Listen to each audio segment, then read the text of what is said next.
Hi, hello all. Welcome to Simple Max Magic Tamil. இன்னைக்கு நம்ம SA and CA problems பார்த்துட்டுருக்கோம். Next question. The difference between CA and SA on a sum of 2 years at 10% per annum when the interest is compounded annually is rupees 16. If the interest were compounded half yearly and the difference in two interest would be அப்படின்ட்டு இந்த difference வந்து compounded ஆனுவலியாக இருந்தால் இந்த எஸ்ஐக்கும் சிஐக்கும் உள்ள difference formula வந்து D is equal to P into R divided by 100 whole square. அது பிரகாரம் பார்த்தா டிஃப்ரென்ஸ் வந்து 16 rupees. பிரின்சிபல் அமௌண்ட் என்னன்னு நம்மளுக்கு தெரியாது. 10% interest divide by 100 the whole square. 2 yearsனால இது 2. இதை நம்ம சால்வ் பண்ணும்போது 10 கேன்சல் ஆகிடும். இந்த 10 டைம்ஸ் வரும். P is equal to 16 into 10 into 10. அப்போ பிரின்சிபல் அமௌண்ட் வந்து 1600. CA ஃபார்முலா வந்து CA is equal to P into 1 plus R divided by 100 whole power n minus P. இப்போ வந்து காம்பவுண்டட் ஆஃப் இயர்லின்னு சொல்லியிருக்காங்க. அப்போ ஆருக்கு பதிலாக R by 2ன்னு போடணும். N is equal to 2n போடணும்.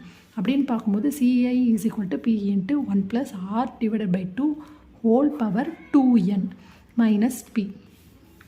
இப்போ ஃபுல்லாக இதோட டிஃப்ரென்ஸ் பார்க்கும்போது CI மைனஸ் SI அப்படின்ற மாதிரி பார்க்கும்போது P into 1 plus R divided by 2 divided by 100 power 2n minus P minus SI.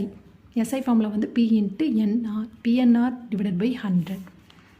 இப்போ நம்மளுக்கு தெரியும் பிரின்சிபல் வந்து 1600 1 plus 10 divided by 2 divided by 100 whole power 2 இயர்னால 2 into 2 minus 1600 minus 1600 into 2 into 10 divided by 100. இப்போ 20க்கு 20 cancel ஆகிடும்.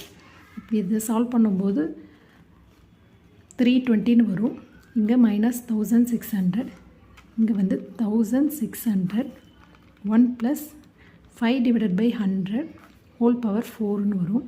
இதை சால்வ் பண்ணால் இங்கே வந்து 20ன்னு வரும். அப்போ 1600 21 divided by 20 whole power 4 minus 1600 minus 320.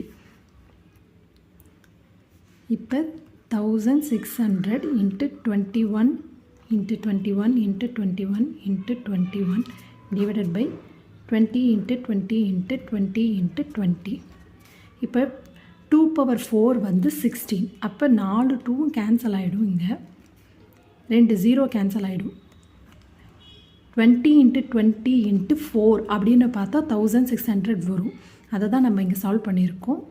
இது கேன்சல் பண்ணும்போது 1600 ஃபுல்லாக கேன்சல் ஆகிடும். அப்போ மேலே வந்து 21 பவர் 4 டிவைடட் பை இங்கே வந்து 100 இருக்கும். ஏன்னா 2 கேன்சல் ஆகிடும். இப்போ வந்து 10 into 10ன்னு இருக்கும். மைனஸ் 1600 மைனஸ் 320ன்னு வரும்.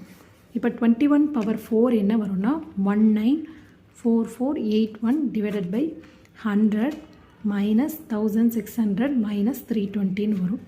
இப்போ இதை 100னால டெசிமலாக மாற்றணும்னா 1944.81 மைனஸ் 1600 மைனஸ் 320. இதை நம்ம சால்வ் பண்ணோன்னா இதோட டிஃப்ரென்ஸ் என்ன வரும்னா 24.81ன்னு வரும். காம்பவுண்டட் இயர்லின்ற வரப்போ அதோட டிஃப்ரென்ஸ் வந்து 16 ருபீஸ்ன்னு கொடுத்துருந்தாங்க. காம்பவுண்டட் ஆஃப் இயர்லியில் வந்து 24.81 தான் அதோட டிஃப்ரென்ஸ். இந்த வீடியோ உங்களுக்கு பிடிச்சிருந்தால் லைக் பண்ணுங்கள், ஷேர் பண்ணுங்கள், மறக்காமல் சப்ஸ்கிரைப் பண்ணுங்கள். Thank you so much.